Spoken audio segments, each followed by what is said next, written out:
আফাজউদ্দিন নামে একজন মুরব্বী জানতে চেয়েছেন, আলেম কাকে বলে? শুধু কি এলেম শিখলে আলেম হওয়া যায়, আমল লাগবে না? আপনার প্রশ্নের মাঝে উত্তর আছে, যদি শুধু হ্যাঁ আমি বলে দিই। আসলে শুধুমাত্র এলেম শিখলে কেউ আলেম হয় না। এলেম তো গিরিশচন্দ্র সেনেরও ছিল, কিন্তু আমরা তাকে কেউ আলেম মনে করি না, আলেম বলি না। আরে তাকে তো আমরা মুসলমানই বলি না, সে মুসলিম নয়। অথচ কোরআনের বাংলা অনুবাদ করেছে পূর্ণাঙ্গ, এবং টিকা লিখছে, তাফসীর করেছে ছোট ছোট। এলেম তো ছিল, এলেম কতজনেরই থাকে। তাই এলেম হলে আলেম না, তবে হ্যাঁ আলেম হতে এলেম লাগবেই।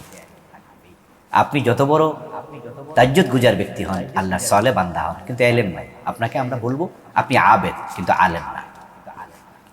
তাহলে আলেম হওয়ার জন্য কোরআন এবং সুন্নাহর মৌলিক এলেম শিখতে হবে।